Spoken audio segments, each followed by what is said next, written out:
কোটা সংস্কার আন্দোলনকে ঘিরে অগ্নিগর্ভ বাংলাদেশ। ক্রমে পরিস্থিতির অবনতি হচ্ছে, মৃতের সংখ্যা শতাধিক ছাড়িয়েছে, আহত বহু। পরিস্থিতি নিয়ন্ত্রণে আনতে নেমেছে রাস্তায় বাংলাদেশের সেনা, জারি হয়েছে কারফিউ।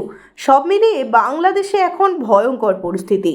আর এর মাঝেই বাংলাদেশের ছাত্র আন্দোলনের সংহতিতে আন্দোলনকারীদের উপর রাষ্ট্রীয় ও সরকারি মদতপুষ্ট অরাষ্ট্রিক বাহিনীর সন্ত্রাসের বিরুদ্ধে আজ দিল্লির যন্তর মন্তরে আইসার বিক্ষোভ।